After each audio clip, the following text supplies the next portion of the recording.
Okay. First of all, thank you for joining. This is Frank Salatis, VP of Programs, and I hope that you're all dealing with the snow. I think that hopefully all of you needed a break from snow shoveling and decided to join the webinar. Carl Pritchard has been gracious enough to help us out here. He was dealing with snow down in the Baltimore area, and we're just doing a quick sound check. You should be able to see a screen that just shows the March meeting and just some information in there. Just want to check, make sure that you can hear me okay. You can see the screen okay.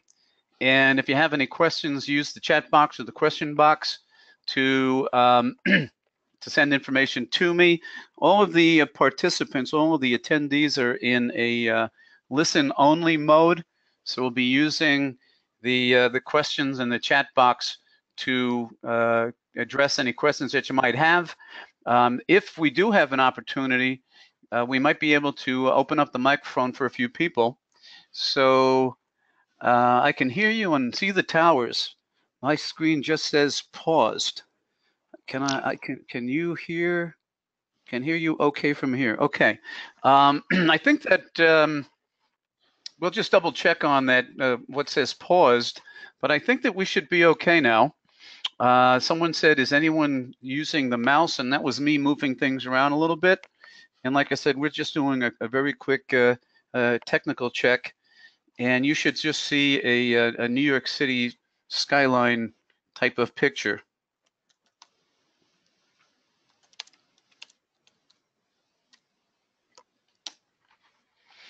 Okay, let's see. You can see Carl Pritchard on video. Jim Litzis says, I can see that now. Okay, Carl actually got all dressed up for you tonight.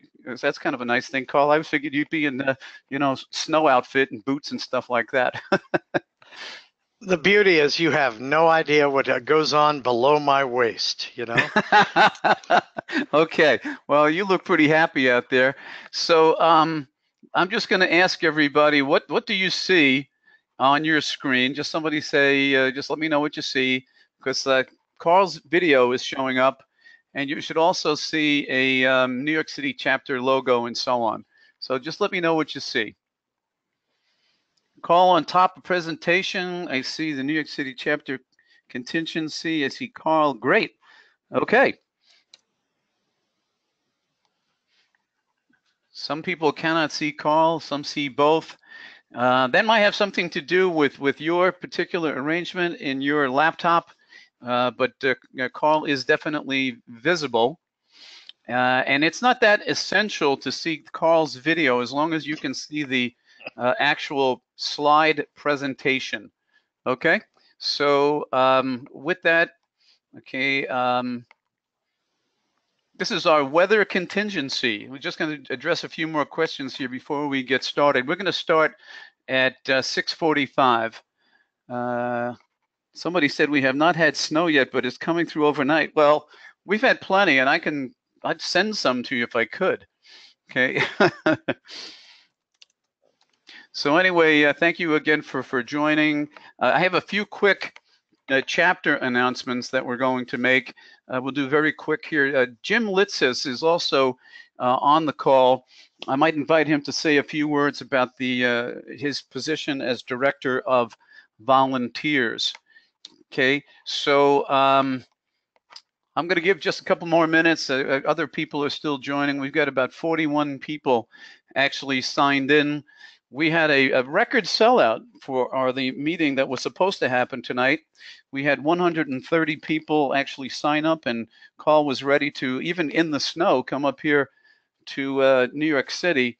But with the schools being closed, the snow report saying that we're going to get somewhere between 10 and 14 inches of snow. I live on Staten Island, and we've got at least right now, I would say maybe about 6-7 inches, maybe even 8 inches of snow on the ground, and it's still coming down pretty heavy. So those of you that are home, that's nice, stay nice and warm. Those of you that have to travel back home or are still in your office, I feel for you. But we have to deal with this. Welcome, first day of spring. So anyway, so Carl is on here, and before we actually get the presentation going, does anybody have any questions to address with Carl? We're just going to do a little short chat session here before we begin the actual presentation. So anybody have anything to ask Carl? Carl is known as the risk guy, I believe, right, Carl? Yes, I am. That's Okay, exactly who I am. okay, and I actually sat in on one of his presentations for Seminars World. He does a workshop on risk management. What's the other workshop that you do, Carl? Managing multiple projects. Okay, those are two topics that I think a lot of our chapter members would be interested in. And I sat there, and Frank's, Carl's presentation technique and the way he makes you think about risk management, it makes it such a natural thing that we should all be aware of. And this particular webinar today is kind of associated with risk management. We needed a contingency, so I pulled this together this morning. I really wanted to make sure that those of you that were planning to attend the meeting in New York City had an opportunity to maybe get a PDU and hear from a professional like Carl. So before we begin, Carl, what are some of the advice you could give regarding your risk management topic and the fact that you're the risk guy? Just generally, I think the thing is don't be intimidated by it. I get really frustrated when people say, "Oh, it's another administrative layer that PMI's dumped on us," and nothing could be further from the truth. It is relatively painless. It is something that lets you look clairvoyant, and it's an opportunity to look in people's eyes and tell them, "Hey, just an FYI. These are the bad things that may happen. Here are the impacts they may cause. And I've already thought of these things, so you don't have to." And that makes you their hero. So that's a good place to be. I think you're right, and I think that it should be a natural thing. I actually have a presentation, a little workshop that I do. It's called Thinking Positive about Risk Management. And what the issue behind that is, or my thought behind that is that a lot of people don't really like to bring up the risk events that could occur, the threats that are out there. For one of the reasons is because they're afraid that people will see them as naysayers and devil's advocates and things like that. But I think that if you actually bring up the potential risks that are out there, you're actually doing everybody else a favor. Isn't that true, Carl? Amen. Yeah, you're doing everybody a favor by bringing it up and by not acting completely freaked by it, because that's well, no, that's one of the big things is you'll go, "Oh, there's evil afoot, darkness," and then you die, and people just get into that whole mode, and it's like, take a deep breath. It's not that bad. We've got it in hand. We know what we're doing. We have some idea as to how to manage this, so it's it's a happier time. Yeah, I think it's really important, and again, we just got to change the way people think about risk. That it is a good thing to ask questions and to focus in on the what ifs. And then it's one more thing, Carl, before we get into the specifics. There is, in the PMBOK, we talk about contingency, and I think everybody knows the difference between mitigation and contingency. But what's your explanation of the difference between a contingency plan and a backup plan? Well, actually, PMI's difference. And by the way, if you think sometimes, is this just some guy talking out of his hat? I was for PMBOK 4th edition, the lead chapter author for the risk management chapter. So I am truly the risk guy. But in dealing with those kinds of things, the difference between a mitigation plan and a backup plan, mitigation plans are how we're going to minimize the probability or the impact of the bad thing should it occur. And we do that proactively. We're thinking way ahead. Whereas a backup plan, and there are two different kinds of backup plans, the most common of which is a contingency plan for a contingency plan. Now, contingency plans are the plans we put in place that only kick in if the risk becomes realized. And that's still a contingency plan. That's not a backup plan. The contingency plan for the contingency plan. In other words, we put a contingency plan in place, and if that fails, here's the backup to the backup, and that's called a fallback plan. Okay, It's called a fallback. fallback. That's what I was, is backup plan fallback? Yeah, and I think that people get confused by that. So thanks for your explanation. I think that helps clear things up for a lot of people. Okay, all right. So we're going to get started with the webinar. Welcome to springtime in New York City. Yesterday was the first official day of spring, so why not get 14 inches of snow? So anyway, I have a few announcements to make, and then we will get things started. Here's some member chapter statistics. Right now, there are 3,082 members, and that's of the early part of March. Okay, and 2,038 are PMI credential holders. And you can see that the PMP credential is certainly the most popular. The ACP is growing fast. And maybe Carl, let me ask you a question here. What's with the risk management professional certification? Why is that so low in terms of popularity? Well, for one, a lot of people don't see themselves as risk managers. They tend to, oh, I'm not a risk manager, I'm a project manager. And my contention is that every project manager is a risk manager. So it's just kind of a chicken egg thing. But the other reason is because you only really need the RMP. And yes, I am a certified RMP, but you only really need it if your client or if your organization demands that somebody be able to speak with authority on risk. And most organizations don't actually demand that. Instead, they just talk about it kind of in a roundabout way, but they don't need somebody they can point to and say, so Juana is our risk expert. We're going to go to her and ask her the big questions about risk. Instead, they'll just go, well, you're here, you're handy. What do you think about risk? And they'll just grab the nearest available warm body. Well, I understand that. I don't know that the certification is truly necessary for a lot of people that have the PMP credential. But I would like to emphasize again, as we talked earlier, that all project managers should have should be well versed in risk management. Get people to understand and appreciate why we do it, and to keep up on any of the techniques that will help people to understand the importance of identifying risk and the processes of ranking risks and setting priorities and then taking the appropriate action. Amen. Okay. All right. In 2018, this is what happened in terms of credentials. You'll see that the PMP leads the pack in terms of new credentials in 2018, CAPM, and the ACP. And ACP continues to get attention. The other one is the program manager certification, which is actually a little bit more difficult to get.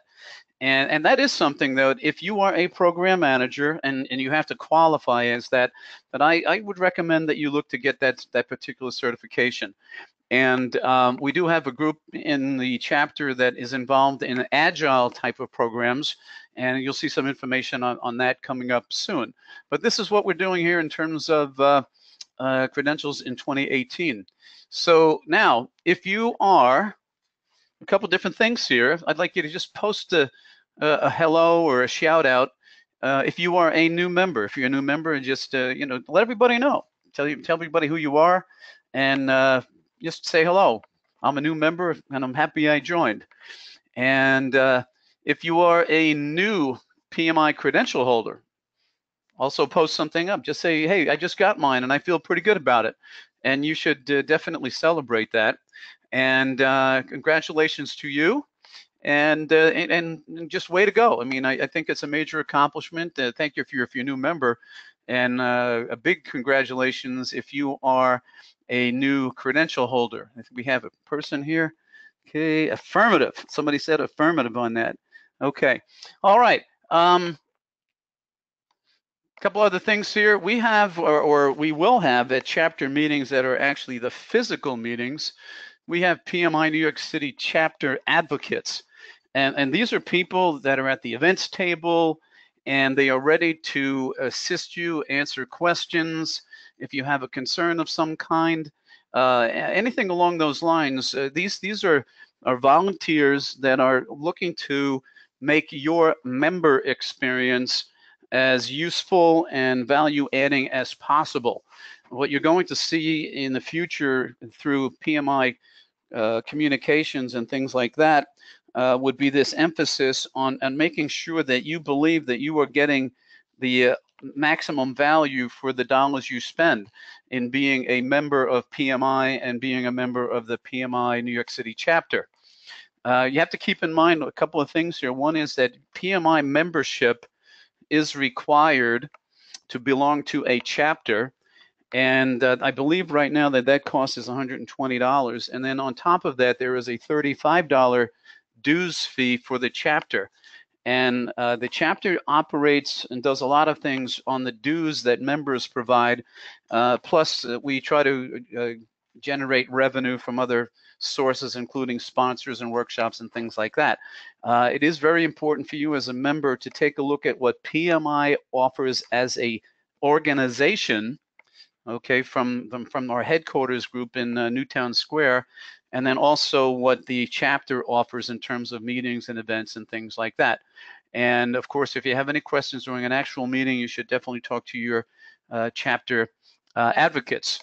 Another thing that's going on here is the symposium that is coming up, and there's a bunch of people, a team of people that are working on that and are really looking forward to having as many people as possible attend. It says their space is limited. I see that Frank Backus has joined. And Frank, I believe that we can have you say a few words about the symposium. Hi, can you all hear me? You are on. Okay, thank you. So I'm really excited to let you know that the symposium is in full swing as far as our registration. We have some really good program for everyone. We have 3 keynote speakers, classic, great speakers spread out throughout the day. And then on top of that, we have some tracks going on, 2 tracks going on Friday. And then we have tracks going on Saturday geared towards agile and business throughout the triangle. We spread all the PDUs across there. We have 15.5, up to 15.5 PDUs to hand out to you, so you can keep up your the number of PDUs you need to get across the board. And for both days, it's going to be exciting. We have a trip, a worldwide trip planned. It's a chance to win that trip any place in the world. So I would urge everyone to register and come by, and let's share with you some of the things that the PMI organization, PMI NYC organization, can provide for you in the sense of your membership experience. Thanks a lot. I appreciate it. All right, Frank, thank you very much. Yeah, the symposium is a big deal for the New York City chapter, and we are really encouraging people to sign up, register, tell your associates, your colleagues, spread the word about it. Direct your colleagues to go to the PMI website, see what else is going on. But we certainly encourage you to attend the symposium. It is definitely something that it will be worthwhile, and it will be extremely, extremely helpful to the chapter. Okay, we have other things happening here. We have a couple of agile events coming up. May 9th, the from basic project manager to lean enabler. That's coming up on May 9th, and that is actually a kind of do-over from, we had some sessions scheduled earlier, and we had to revise our schedule on that. So you can get information about the May 9th Agile event at the website, www.pminyc.org. And we also have one on May 16th, which is a hands-on project management using lean examples. You'll see that a laptop is required. Okay, and you will get more and more information from the PMI website, www.pminyc.org. So it's important for those of you that are, I think we call them agilists, to be, to possibly take a look at it. We encourage people to also share this information with your colleagues. There's an ACP study group that is being formed right now. The specific date has not been set, but it looks like it'll start at the end of April. And, if you are looking to get that credential, this will be a great opportunity to do that. And again, you can go to the website, find more information about that. Okay, so this is just some things that are happening with the chapter. Okay, we also have our outreach. We have academic and community outreach, and we have some things going on. The Xavier Mission Soup Kitchen on April 22nd. We have the project management in international marketing on April 18th. Okay, and we also have something going on April 10th in terms of outreach involving the PMO and politics in the PMO. So these are some of the things that are going on with community outreach. And we certainly enjoy doing things for the community. There are lots and lots of events that are going on, especially as we finally see spring and we get into summer. There will be other opportunities to join events that the New York City chapter has connected with other not-for-profit organizations. So make sure that you take a look at our academic and community outreach programs. We also have a mentoring program, and this is a great experience. We have mentors that have stepped up to help new and aspiring project managers and people who want to develop their experience and their skills in project management.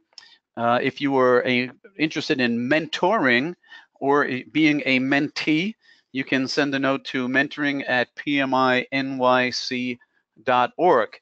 And this is really a very useful experience. The people that are involved are all experts in the field, and can certainly find ways to help you out. Here is a testimonial from one of the mentors, actually. I believe this is a great program.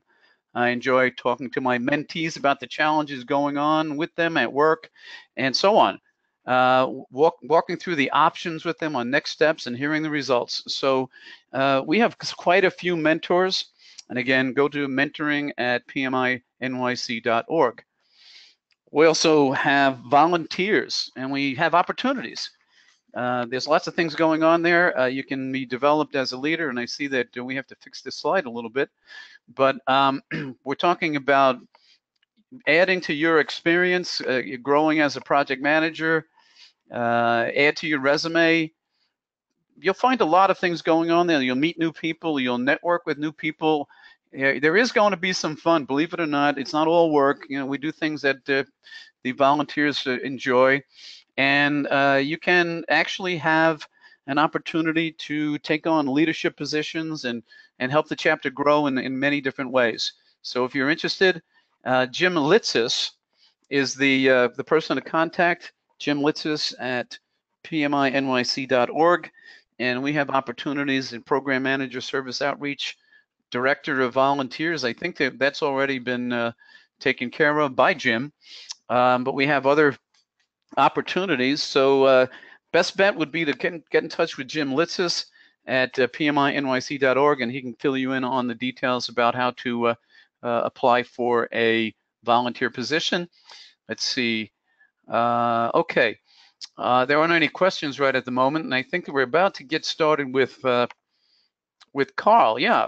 So Carl Pritchard, I'm going to turn this over to Carl. I'm going to make him the presenter, and he is going to talk to us about the 4 C's of communications. So Carl, before I switch you over as presenter, is there anything that you'd like to say as we get started?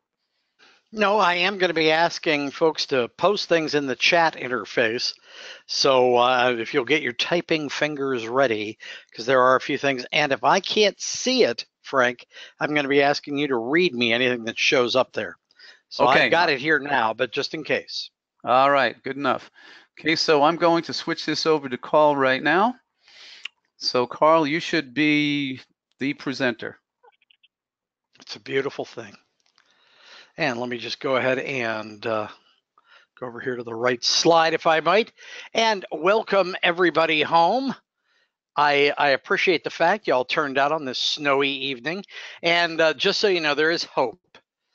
I live in Baltimore, or actually outside Baltimore, outside DC. And the good news is that it does end eventually. It does go away. So there's hope and promise in the day ahead. But I finished shoveling my 10 inches out of my driveway, and I wish you nothing but good fortune in doing that on your own as well. And I can't thank you enough for being here, because we get the opportunity to communicate anyhow. Now, there's a reason I turned on my webcam. There is. And it's not because I'm just this attractive. No, the actual reason that I turned on my webcam is relatively simple. It's because seeing contributes to communication. You know, when you just hear a disembodied voice, sometimes over time, a couple of things will happen. One is you start realizing that you're getting sleepy. You're getting very sleepy. You're so tired. And that's what happens to you. And you've been on those conference calls where you've been sitting there going, oh, crap, I hope I wasn't snoring. And you've just freaked out. Well, the reason that you go through that is because a big part of communication is actually having a face to put the voice with. Hi, this would be the face. But that's exactly the kind of stuff we're going to talk about today, in addition to the basic 4 C's. Now, I told you I'm going to be asking you to contribute, to provide a little gifted insight as we go through this, and specifically, some of the gifted insight I'd like you to drop into the chat interface is, first off, what makes a great communications event? And just in 3 words or less, what makes a great communications event? And if you just go ahead and write that into the chat interface and send it along to the presenter, if you'd make sure that that's going to the presenter, you'll do a little drop down and you'll see that you can send it to the organizer, the panelists. Yeah. So try and make sure that it gets off to us when you send out those chats. But 3 words or less, what do you think makes for a great communications event?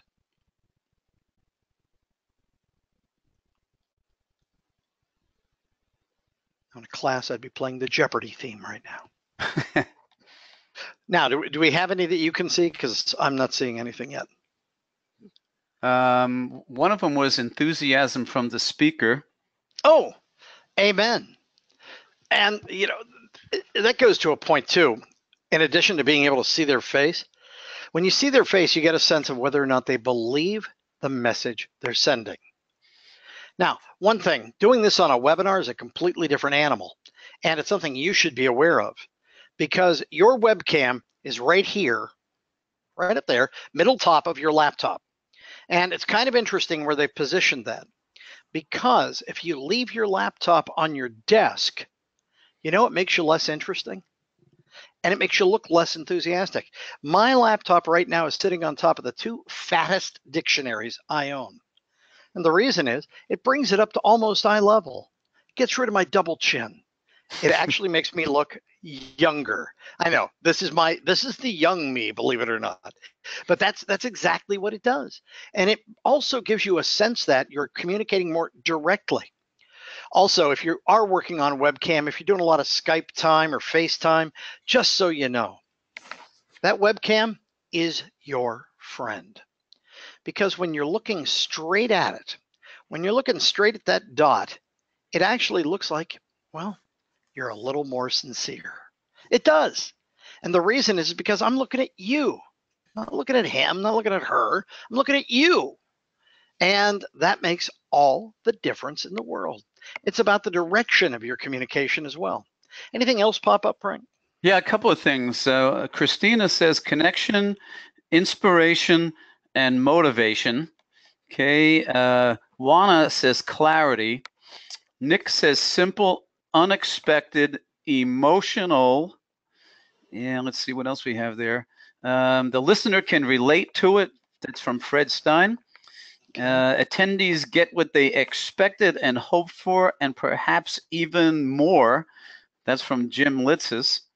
Okay, and simplicity, interactive, enthusiastic discussion from Fawn. Two-way communication is vital, according to Richard. Interactive, short, and clear from Luigi. Knowing the high-level objective, and that's from Cheryl. Agenda and timeline. Great lighting and sound. Okay, Stephen says great lighting and sound. That's probably true. Acoustics. Timeline for the speech. Summary of information. Leaving feeling impacted. And Jennifer says, last one, reflecting the question when answering. Okay, so there you go. Okay, and that's the mother load. That's a good thing. Those are all things that we're going to be talking about today, and I want to stress to you something that I just did. I just yielded control. One of the 4 C's is all about control, controlling the communications event. Now, in a webinar, it's really kind of cool because you can be silenced at a moment's notice, and you can just mute there. You're taken care of. But in a best case communication scenario, when we're dealing with others, we know what we control and we know what we don't have to control. I didn't have to control the last 3 minutes. And in fact, I ceded control to you. And that whole control thing is well, pretty important. For one thing, I control the clock. Now, it's kind of interesting because Frank opened this up and said, Carl's going to speak for about 45 minutes. No, I want you to know that's not true. I'm not going to speak for about 45 minutes. I'm going to speak for 45 minutes. And that'll be the end of it. It's funny, for years I've done train the trainer events, and people are always like, hey, I noticed we get to a break and boom, you always hit the mark every single time. We get to the end of the day and boom, class is over. And I'm like, yeah. They said, how do you do that? How do you hit the clock every meeting, every single time? And I said, well, there's a trick. And they're like, what's the trick? I said, got to work hard at it. Shut up. Yeah, it's kind of amazing how we feel like, oh, no, I've got to make one more point. And we've all been in that meeting. We've all been in that hall chat. Oh, before you go, I did just want to mention one more thing. And all that's going through the back of your head is, no, you're just praying for the sweet embrace of the grave. Yeah, so the reality is, we need to be the ones who recognize that we do control the clock. And when we let people know what that control looks like. Now, those of you who keep time with Verizon Wireless, according to Verizon Wireless, right now, Eastern time, it's 7:09. Now, the reason I tell you that is because Frank passed the baton to me at 7:03. I'll be done at precisely 7:48. That's when I'll be handing things back to Frank. We'll have finished with a little bit of chit chat, a little back and forth, and we'll have done that by then. But 7:48, call a code. You'll have your PDU. Oh, that's something else. I have to, and somebody said, serving your interests, walking away with something you want and need. Some of you, frankly, you're here for the PDU. I know that, and I'm okay with that. But the reality is, you have to be the one who actually leverages the control you have and also lets other people know that you know what they care about. You do care about the PDU. You do care about what time is this guy ever gonna ship. All those things are factors. All those things matter. And we need to be the ones who are actually recognizing the degree of control that we have and that we're willing to cede to others. Notice that you control a lot of things. For one thing, you control your attention and your retention. There are some of you right now who are multitasking. Now, I'm not going to point fingers, not going to name names, but some of you are multitasking. A little trick for getting control back when you're on a conference call or you're in a meeting and you just recognize somebody has checked out. You're just babbling away and you know that somebody has just checked out. Now, Emily contributed one of the questions for us earlier. Emily passed along her insight as to what makes for a great communication event. And Emily is on high alert right now. The reason she's on high alert, I've used her name 3 times. That's right. You ever want to get somebody back in focus in some kind of communications event? Drop their name. Your name has been the one thing that resonates with you more than anything else since the day you were born. That's right. The day you were born, somebody was going, Frank, Frank, oh, Frank, hey, Frank. Yeah, they've been dropping that name since the day you were born.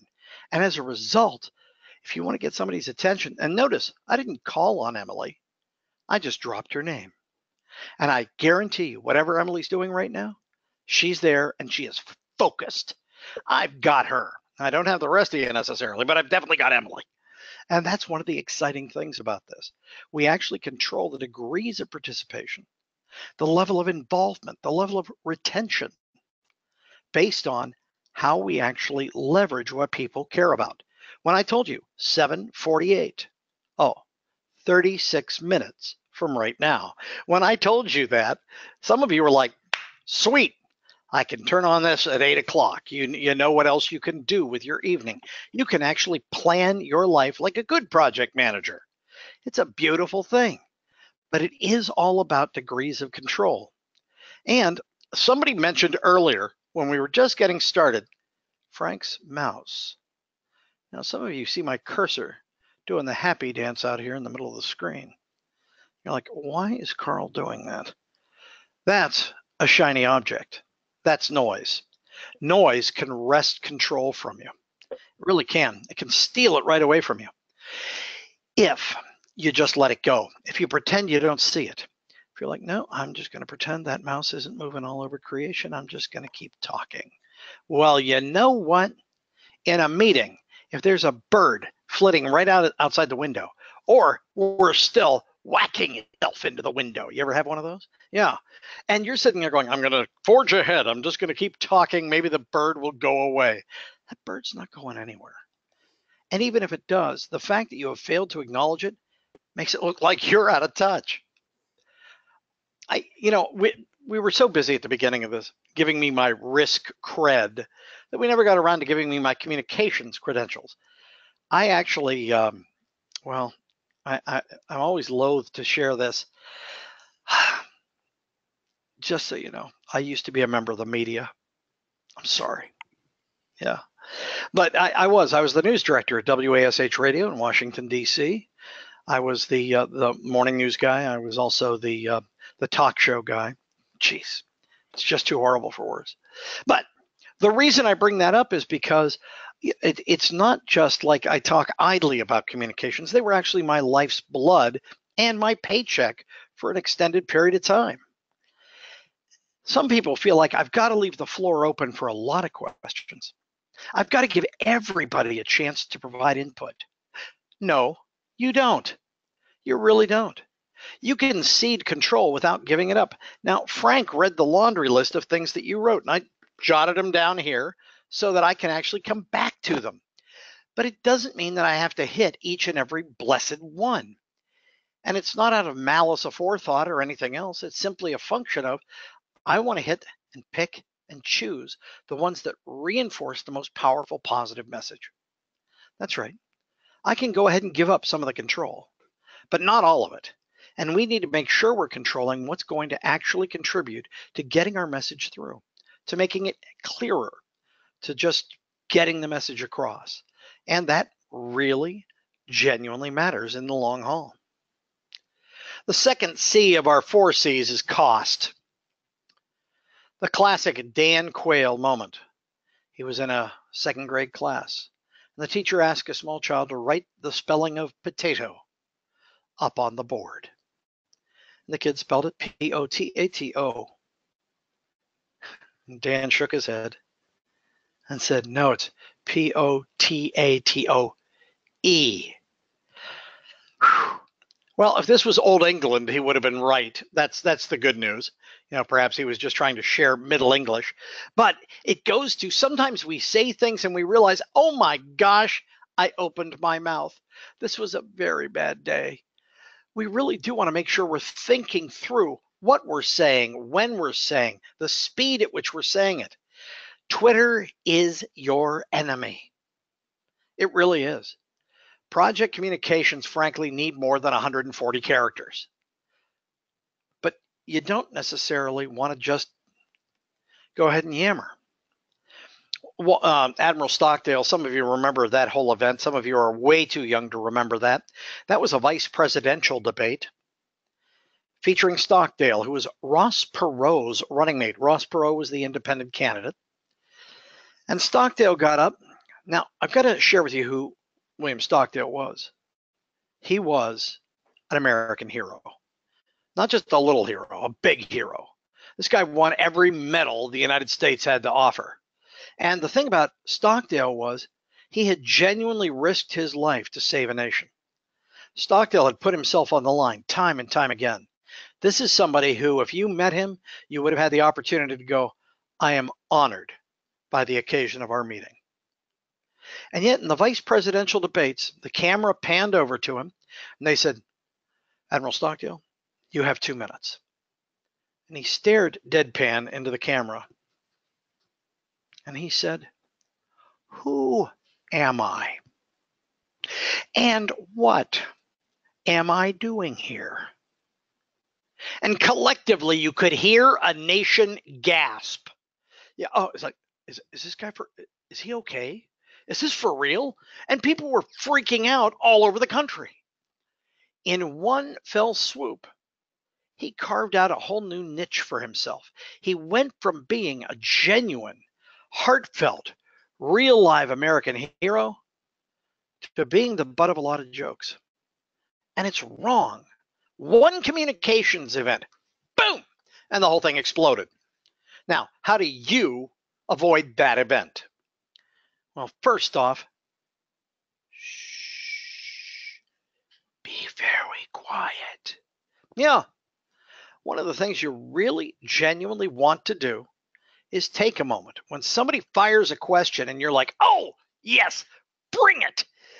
And you're already just blather out an answer.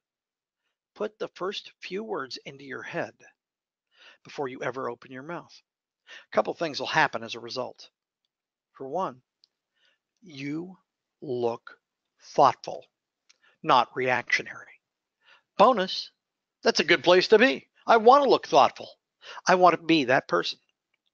Oh, and for those of you who have the problem, you know, the problem, or wow, gee,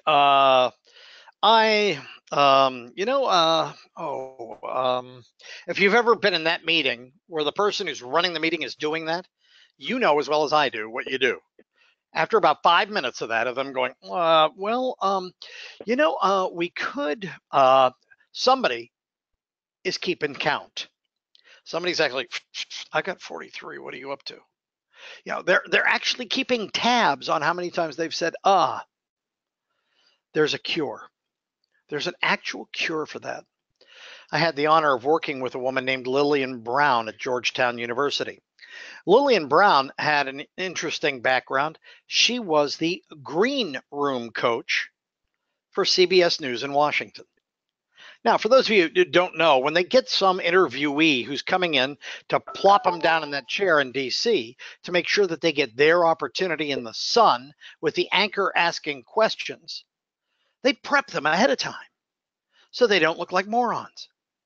And it's beautiful because Lillian was the person who had to make sure they never looked like a moron. And the way she did that was brilliant because she'd talk to them and she'd run through a couple of the simple questions. And some of them would be like, and she'd stop. And Lillian said, there's a simple fix for this. I know you like to say, it's clear. It's something that is a part of your idiom. It's the way you speak. But I'd like you to do me a favor. I want you to keep on saying but I want you to replace the sound with a different sound. Sound? The sound of silence.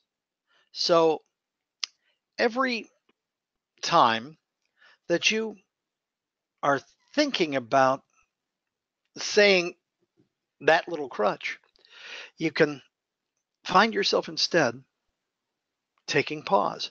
Now, granted, you start sounding like either William Shatner or Obama. Okay, but that's okay. That's not a bad thing. Neither of those people ever were seen as being horrible communicators. The reality is they actually are seen as good communicators. Why? Because they look thoughtful. That thoughtful piece is important. If we feel compelled to respond like that every single time, just so you know, that's important, because we need to be the people who take it down just one notch, take it down just a little bit. And to the people who said enthusiasm is one of the things that makes for great communication, enthusiasm isn't squelched by taking a second to think. That's not going to stop your enthusiasm. It doesn't quiet that voice. Instead, what it does is it tempers it and makes you look more studious and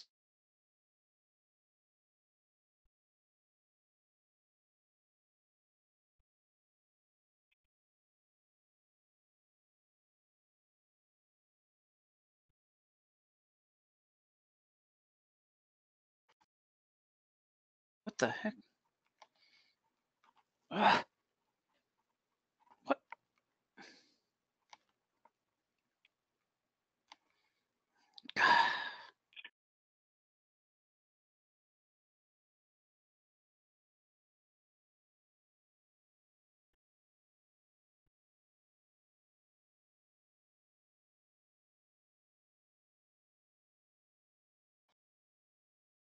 Okay, just checking if you can hear me. I think we lost Carl.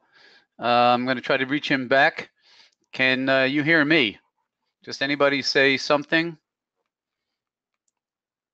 Okay, you can hear me. I will reach out to Carl and get him back on. Just hang on a second.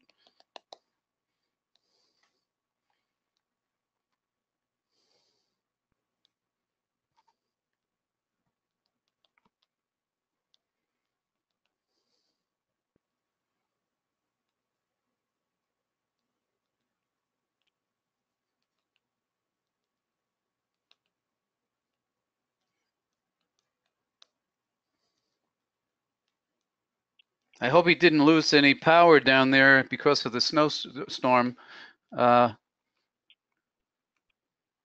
here. Okay. Hi, hey, go Carl? Yeah. We lost your transmission for about 1 minute. Okay. Okay, so if you would back up just a little bit there, I guess we had a little glitch with the technology, or maybe it was the signal or something like that. But yeah, we're back on. Yep. And that was because I think my server just kind of crashed here, but it's back. So nonetheless, the key here is to make sure that we don't jump too fast into the fray of communications, that we make sure that other people are aware of what we're communicating, and that we are consistently thinking through the next word coming out of our mouths. We really do want to be there. There are a host of different costs associated with our communications. And look at the laundry list.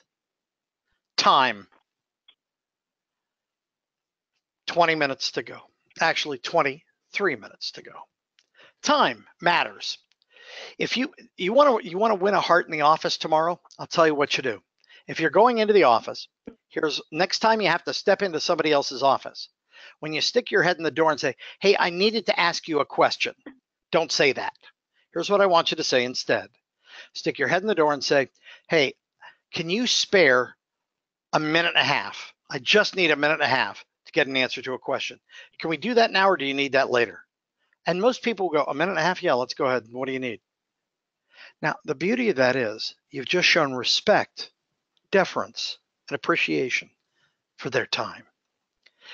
It's a way of enhancing your communications and in a way of getting them to like you better as a communicator, because you're not that person. And we've all had that person come by our workspace, little tap on the cube, and then they come in and go, "Oh, my life is a sewer. I just want to come in and suck the energy out of the room. My life is misery and woe. And I just want to come in and make yours misery and woe as well. I just want to take you down into the sewer with me." And all you're doing from the moment they walk into your workspace, you're going, "Please, go away. How long are you going to be here?" "Oh, how long are you going to be here?" Yeah. But if you're the one who sticks your head in the door and says, "Hey, do you have a minute and a half so I can ask you one question and then get the heck out of your hair?" Oh, You are beloved. You're a wonderful human being. Why? Because you're respecting their time. Politics. And I mean both kinds of politics, office politics and politics. Now, if I told you right now what political party I am affiliated with and what I believe in, that's it. Half of you, boom, you'd be gone. Doesn't matter what I affiliate myself with, doesn't matter what I believe. Half of you would immediately be in some way, shape, or form alienated. You know, Mom always said, don't talk religion and don't talk politics at the office. Mom was right. It's true, because from a communications perspective, politics are the third rail. It's a really dangerous place to go. Carl, I don't talk politics. I talk office politics. Oh, worse. Yeah, because then not only are you seen as taking a side in office political issues, you also put yourself in the posture of potentially being on the wrong side. And that just makes it worse. If you're seen as apolitical, genuinely apolitical, well, frankly, people are going to have a certain respect for you. If people come up to you, and I remember I was having concerns at when a new pastor came into our church, and I asked the man, I said, I said, Pastor Ron, I'm kind of curious, what are your politics? And he gave me the perfect answer. He said, Carl, if you can ever tell what my politics are, I've done something horribly wrong. And I could have cried. That's the perfect answer. That's a place where we should land as communicators. That's a beautiful and a wonderful thing. Also recognize that brand is everything. You have a brand. Yeah, my wife says I'm the loud guy. That's okay. But we all have a brand. We indeed do. I told you at the outset, I'm the risk guy. That's part of my brand. I actually wrote 2 books on risk management. It just gets sadder from there. But it is kind of interesting because you're known as the person who can calm the waters. My sister, believe it or not, my sister back in Mapdot, Ohio, where I grew up, my sister still lives back there. And it's interesting because she has a brand. She's nice. Carl, nice is not a brand. Oh, yes, it is. My sister is terminally nice. She really is. It's unbelievable. Anytime I ever meet somebody and I say, oh, and they go, oh, are you Jenny's brother? I'm like, yeah, she's so nice. Now, that's a brand that could easily be destroyed. If, for example, I was trying to make it my brand. It's not that I'm not nice, but it's one of those things where I would trip on myself trying to be that nice all the time. And that woman genuinely is. There's not a soul on earth, if you ever met and they knew my sister, that wouldn't say, oh, she's so nice. Our communications either enhance or damage our brand. Coca-Cola has known this for years. Coca-Cola, the second most recognizable brand on the planet. Carl, what's number 1? Oh, 2 years ago, Apple eclipsed Coke. That's right. Apple is now the single most recognizable brand on the planet, but Coke remains in the number 2 slot. Coca-Cola, very recognizable everywhere. Why? Because they protect ardently their brand. They do everything they can so that when you see that familiar red and white, even if the lettering's different, even if it looks completely out of whack, you'll still know Coke. You can't help it. And when you think about Coke, you think about a certain flavor, you think about a certain brand. Some of you are imagining right now, after all that shoveling, the taste of an ice cold Coca-Cola. Yeah, and it does it for you, doesn't it? Exactly. They've communicated their brand so well that you can actually see that glass bottle with little beads of sweat dripping across the outside. You can see it in your mind's eye. Why? Because they have brand integrity. They are constantly selling their brand for what it is. Amazing taste. Now, excuse me, I'm a Pepsi guy, but that doesn't matter. They've still done a great job of making sure that everybody looks at them. Now, think about this for a second, because I want to ask you another question. What's your brand? What's your communications brand? I like to paint myself as a fun guy. I really do. But you have a communications brand, and I'd like you in the chat interface to go ahead and do that. And I'm going to ask Frank to share those with me if he'd be ever so kind. But what's your communications brand? When people start talking to you, what are they expecting out of that whole deal?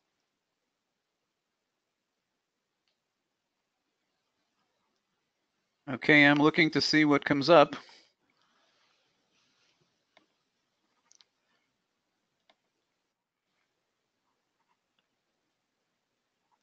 Just a note from earlier, Christina had mentioned Toastmasters. Yep. Yeah, and just a note about the Toastmasters thing. Their brand is polished communications. That's what they sell. That's the brand they're selling. You might think, oh, no, they let everybody be their own communicator. Yes, they do. But the one thing they want out of all their communicators, polish, polish, polish. And that's what they sell as an organization. That's their brand. And they would do nothing to damage that brand. Anything else come in, Frank? No, I don't see any. Let's see. Many comments are coming in yet. Okay. Want to ask one more time for any comments? No, I believe me, I've got other questions, other fish to fry. The other questions we've got to do, or things we have to deal with in terms of all this, is, for one, keep your messages simple. If you're the one who always ends on time, or dare I say, sometimes early, generally speaking, that's favorably received. On politics, if you acknowledge what people are willing or capable of hearing, it says want to hear, but it's not just about wanting to hear. It's also about the whole notion of what can they handle. Remember that classic moment in A Few Good Men where Jack Nicholson says, "You can't handle the truth." And indeed, there are messages that some people simply cannot handle. We need to be the ones who actually control our costs in that regard. Communications planning there. Now you know you're in a PMI meeting. Ta-da! Yeah, it's a communications management plan. And I think I'm suffering the same ailment that Frank was on that other slide. But as you look at these, note the things that go in here. In a communications management plan, people don't tend to think about these as being important to the communications event. First things, name. Emily. She's like, what? Crap, I wish she'd quit doing that. Yeah, Emily.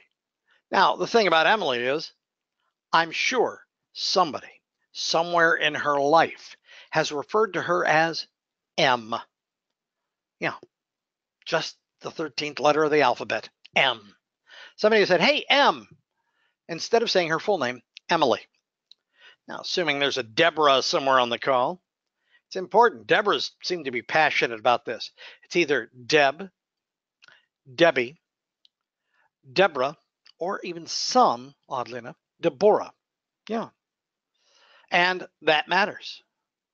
Just yesterday, in fact, I was doing a keynote for Exelon Energy. And what was fun about that was I met one of my hosts, and she had been sending me email forever. Now, her email and her first name is Tiera.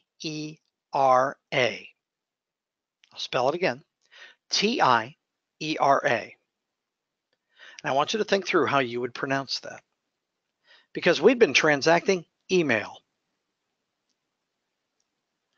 And when I met her, I walked up and I said, oh, you must be Tiera.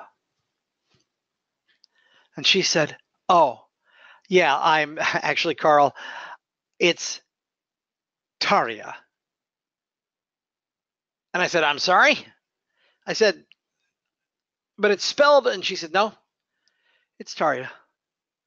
And I said, wow. And she said, it's a cruel joke my mother played on everyone. But yeah, that's how it's spelled and that's how it's pronounced. You know, if you got a situation like that, you only want to make the mistake with their name once. Names are important. The Chris's, the Christophers, those people, they matter. They really do. Because some people, and I do a lot of work with the National Cancer Institute, I guarantee you, some of my clientele insist on being called Dr. Miller. Oh, so it's not Sarah? No, it's Dr. Miller. Oh, thank you, Dr. Miller. Appreciate knowing that. It's good to know. Good to have in your hip pocket. Because some people work very ardently to earn that prestige, And they want to make sure that the people around them are aware of just where's that playing out, just what exactly it is. And look at the other elements here, things they care about, stakeholders and their stakes, area or phase of concern. And I realize you're just sitting in your own workspace someplace or on the front porch. A simple enough question. Quietly, while no one's looking, raise your hand if you're a dog person. Oh, I am. As far as what I'd put in my communications plan, I want to know if somebody's a dog person. Why? Because that's a whole set of context that we have. That's another C that's not one of our 4, but it's actually kind of important. Context. You have communications context with others. As soon as I said dog people, some of you are like, oh, Ralphie. Oh, I love Ralphie. Ralphie's the best dog. And mine happens to be Mocha. But everybody's got their story about their dog, and they've all got that. Now, the non-dog people are right now going, who cares about dogs? But if you've identified in your communications plan the things they're passionate about, the things they genuinely care about, Katie bar the door, it's going to make all the difference in the world in terms of being able to actually, and it was one of the terms that somebody brought up for great communications, connect. That's what makes it easier to connect, when you can find some shard of common context. I love the fact that you go into a meeting where people are meeting for the very first time, particularly like the kickoff meeting, and people will go in and they'll go, chit chat, and then you'll hear somebody go, really? You're from Ohio? I'm from Iowa. They both start and end with vowels. And everybody gets all wound, and you're looking at it going, that is the most oblique bit of context I have ever heard in my entire life. But people are looking for those threads that actually bring us together. Also, time of day. When it comes to communications cost, time matters. I'm a morning person. I've already got my alarm set for tomorrow morning. Getting up at 4. Yep. That's when my day starts. How about the rest of you? 4 a.m. Yeah, we rule. And you're like, oh man, you are insane. At 4 a.m., the only thing I want to see are the inside of my eyelids. And yet, my best time to communicate, morning. I'm a morning person. Wow, I get a lot of stuff done in the morning. I am king of the communicators. And frankly, even though I said it's a lousy form of communication in that it's just text, it's just words, you don't get any FaceTime, email's my favorite form of communication. I love email. I really do. I think it's one of mankind's greatest inventions. We're going to skip this because we're not in a live setting or in a group setting. But this all goes to community and establishing community. I'm from Ohio. I attended the Ohio State University. Now, that's an inside joke.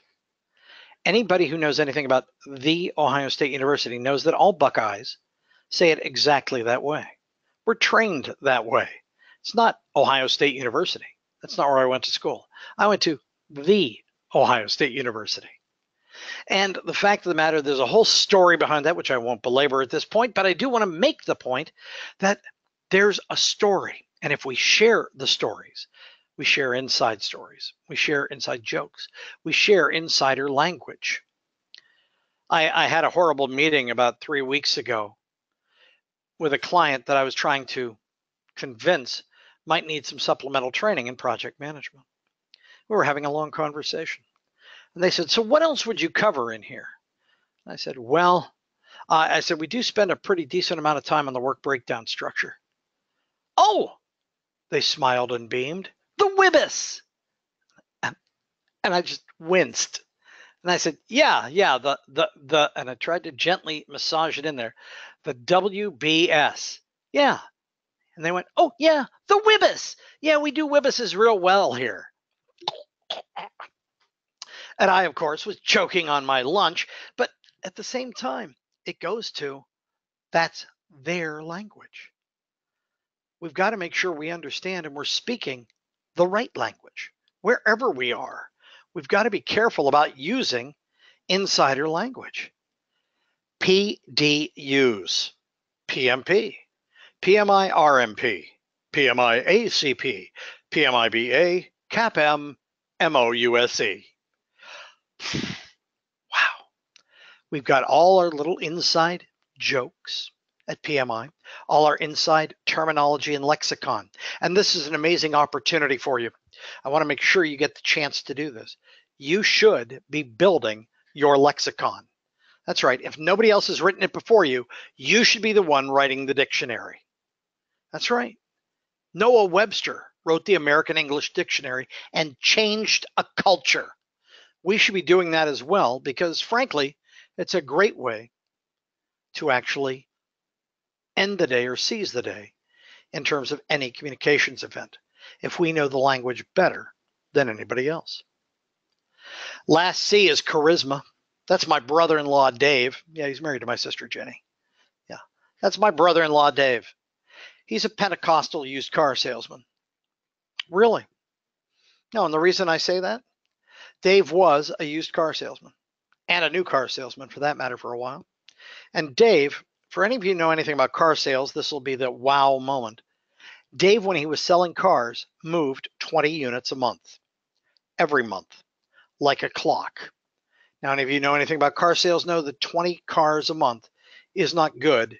It's impossible. And yet Dave was that guy. Now you all have kind of this vision of Dave in a really slick suit, eeling his way across the lot. Not Dave. King of flannel. He loves being relaxed. He's himself. But he's also insanely charismatic. What makes him insanely charismatic? He has a gift. He can echo you. He's empathetic. Bill Clinton had that gift. I feel your pain. I really do. Ronald Reagan had that gift. It's morning in America. As you look at those characters, what did they do? They resonated. They said something that you went, oh, he gets me. Dave gets you. My brother-in-law. Yeah, he does. And the way he does it is something you should leverage tomorrow. And that is a big part of the last C of communications, charisma, is mastering the fine art of silence. Oh, Dave's the killer at that. You know, and in American culture, 15 seconds is our cultural threshold of pain for silence. That's all we can handle. Listen to how long 15 seconds is.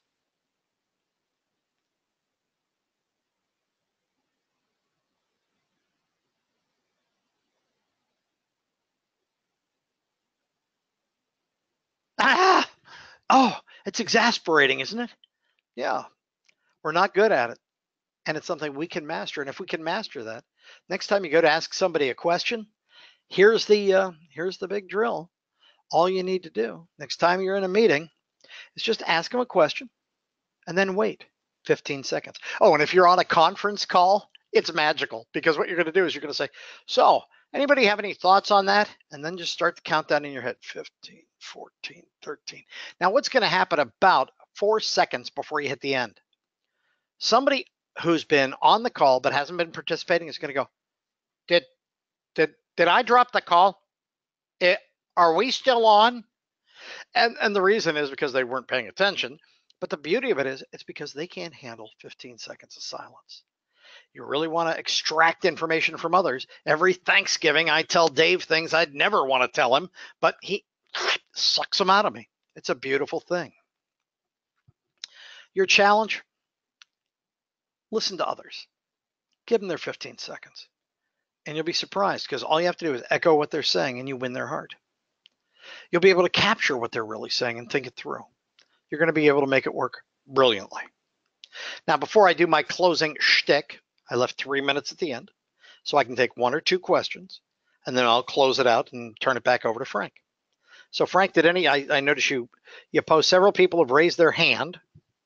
Okay. They raised their hand when you were asking how many people were dog people or dog lovers, and you got an instant response to that. So I thought that was kind of interesting. That's perfect. So any last questions before I do my little piece of closing shtick? We had just a question come up. Let me see what came up here. I think this is a late comment, and this is about, what you expect. And it says attendees get what they expected and hoped for, and perhaps even more. And that came from Jim Litzis. Okay. Well, Jim, that's a beautiful thing. And here's the even more part. This is my email address, really.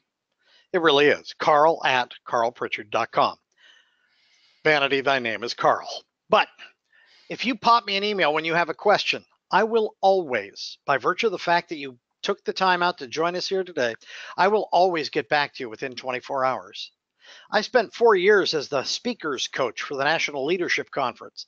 I was the guy who went through people's presentations, their opening remarks, and told them, hey, that's going to sing, or, oh, geez, you're going to kill yourself. But if you want help with that kind of stuff, pop me an email. If you just need a project management shoulder to cry on, pop me an email. I will always get back to you within 24 hours, always. Somebody invariably goes, oh yeah, Christmas? Every December the 24th, I get a lovely flurry of email. Hey, Carl, just checking. And I always email them back, ho, ho, ho.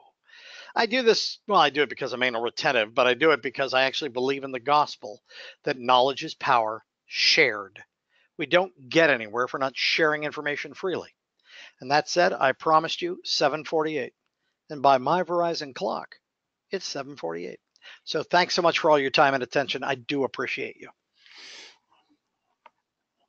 Okay, Carl, thank you very much for taking the time to do this. I know that a lot of people were looking forward to seeing you in person.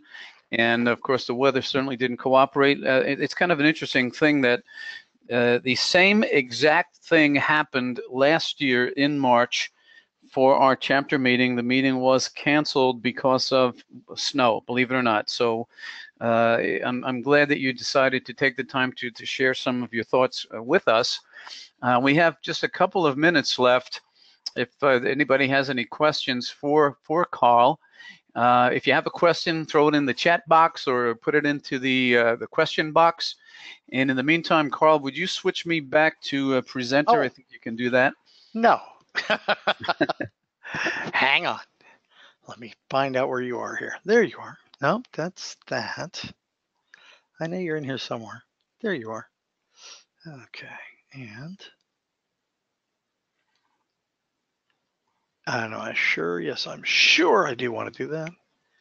And you should have the baton. Okay, and I'm just going to put up the slide that they're all looking for right at this moment. Okay, all right, now because we did this kind of at the last minute, I was not able to work out an arrangement to have PDUs reported automatically, so you do get 1.25 PDUs for the session. It is under continuing education, which I believe is called Category B. You're going to self-report that. The talent triangle is leadership. The topic is the 4 C's of communication, provided by PMI NYC New York City chapter. Okay, so with that, do we have any questions? Any comments? Any recommendations? Okay, again, I thank Carl for taking the time to do that. I'm just looking to see if we have anybody that would like to ask a quick question or two before we wrap up. Okay, and I can see that you held the audience right up until the end there, Carl, and I noticed as soon as the PDU information, somebody dropped off immediately, which does happen.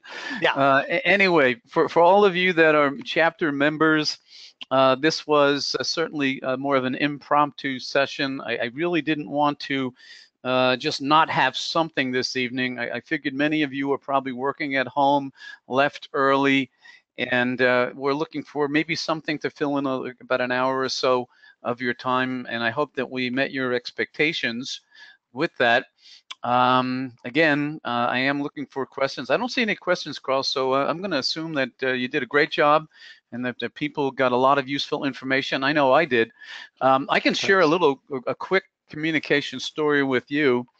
And this basically, I was speaking at Penn State University, and this is about maybe 7 years ago, and they were having a management forum there. and I was one of the guest speakers. And my question to the audience of about 100 or so people was, is there anyone here that is an excellent communicator?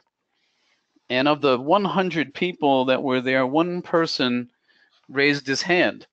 And I actually got off the stage, walked up to this person, made him stand up, introduced himself, and I asked him, what makes you an excellent communicator?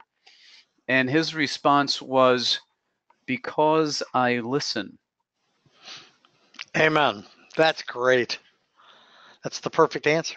Yeah, and I've always remembered that. I thought that was outstanding, especially since I've asked that question in multiple presentations and seminars that I've done, and generally you don't get anyone raising their hand, meaning that all of us can use some additional skill and work in being communicators, and I think it starts with your ability to listen. And I'll share a quote before we close out. And I'm going to see if I can remember it. One of them had to do with if you are, how many of you are spending your time listening to what you are about to say when someone is speaking to you? And if you are doing that, then you can't be listening to that individual. Okay, so these are the kinds of things that that we need to be aware of, that we get into bad habits. We like to interrupt people. We start formulating a response before people actually are finished speaking. So one of my takeaways for this session would be, definitely become a better listener. Hear, hear. Okay, I don't see any questions, so I guess people have enjoyed your session. Oh, wait a minute, looks like a question may have just come in. Let's see. Okay, someone was trying to send a question, but I don't see a question coming up. Let me try a different approach.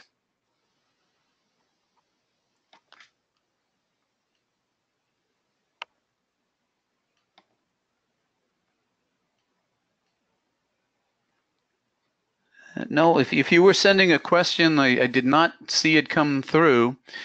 If you have any questions, I'm just going to put your contact information back up one more time. Carl at carlpritchard.com.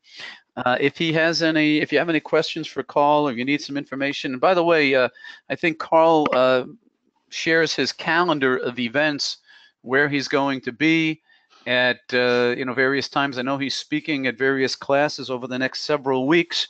So if you need to reach Carl and talk to him about something, certainly use email, and I encourage you to do that.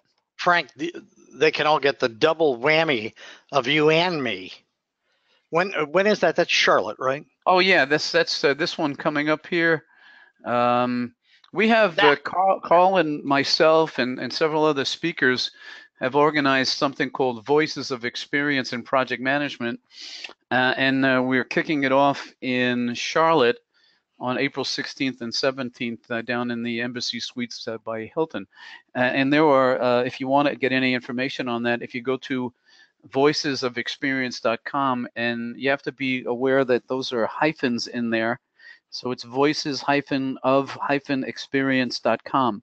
And go and you can get all the information about what's going to be presented during that particular session. So that's certainly something, if you're interested in traveling, or if you know people in that area that you want to let people know about, that would be great. Okay, so anyway, Carl, it looks like we don't have any questions, and so I'm going to say thank you very much. I appreciate it. I'm glad you didn't have to travel out in the snow, and hopefully we can get you back here in New York City sometime in the very near future, so that you can actually meet with the people in person. But I'm going to say thank you very much for attending. Have a great rest of the evening, and for everybody that was on the call here, and we had a total of 53 attendees. Wow. Thank you for doing that. This was a kind of a last-minute thing, and it did work out pretty well for us. So really appreciate the time that you spent with us. And we're going to, let's see. I see a couple of things come in here. Wow. See, John Krumenacker is talking about hostile stakeholders. Carl, do you have any comments for that hostile stakeholder, whether it's a person in a training session or in a meeting or somebody that's really being pretty nasty? I do. Actually, I've got the perfect answer, but it's not my answer. And the correct way to deal with them, I learned from, of all people, Mr. Rogers. No, when I was in the media, I actually got I got 45 minutes all to myself interviewing Mr. Rogers. And Fred Rogers gave me the most profound question I ever got in my life. I have used it 1,000,000 times in my career. I have found it to be the most valuable thing that I ever learned from a single moment with a single human being. Fred Rogers looked at me at the beginning of the interview and he said, Carl, I just have one question. I said, sure, Fred, what's that?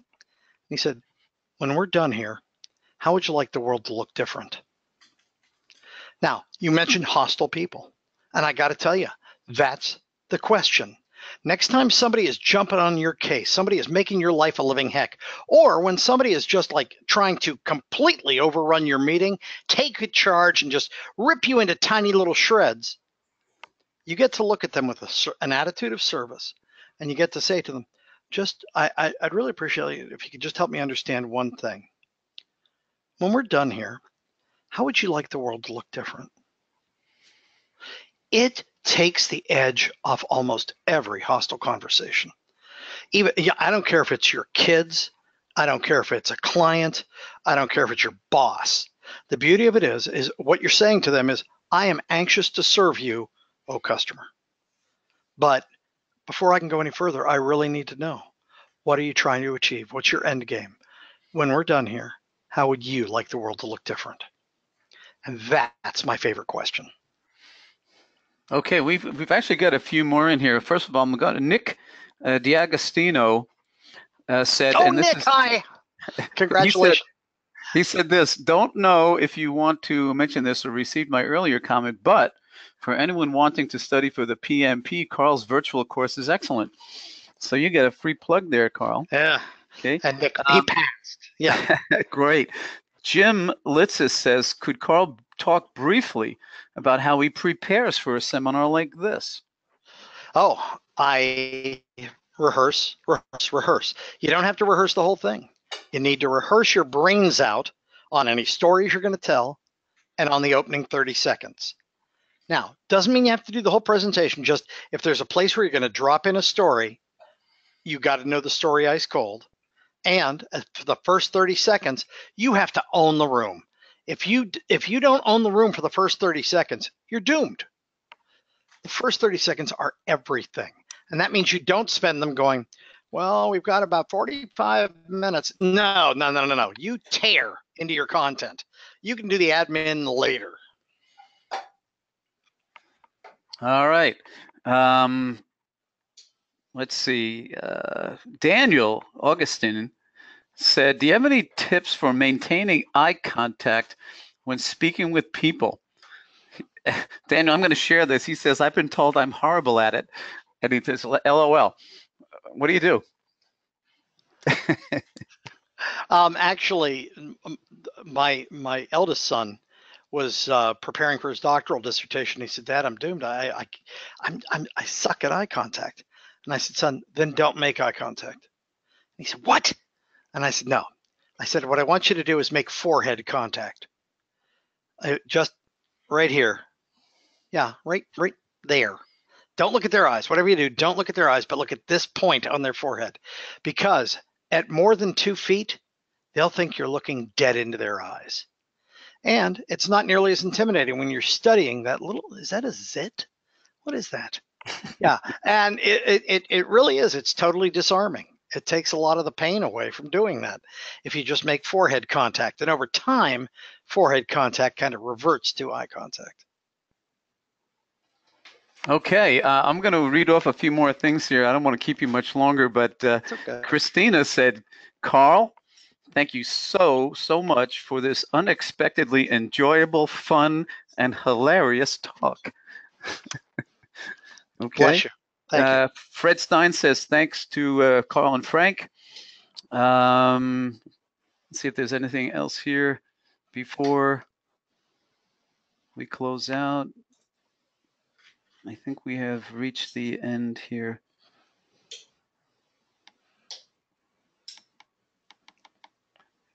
Jackie Clemente says you're a dynamic speaker. Wow, thanks. Cheryl says enthusiasm from the speaker. That was from earlier today. John Conti says excellent ideas on communication. Cheryl says thank you. Okay, I think that yeah, we had a successful session here. I think that I appreciate everybody attending, and I'm going to say thank you very much to Carl one more time. And Carl, enjoy your upcoming classes, and I'll be seeing you again at Seminars World, and we will definitely get you back to New York so that everybody can see you in person. This was a great experience, but I think that the live Carl is even better. The in-person, not the live, the in-person Carl is better. Okay. Thanks. Well, anyway, thank you all for being here. Appreciate it. 1.25 PDUs. If you have any questions, you can send a note to frank.salatis@pminyc.org. Carl, thank you again. We appreciate it. Take care, everybody. Be safe in the snow, and be careful going out there shoveling all that snow. Take care, all.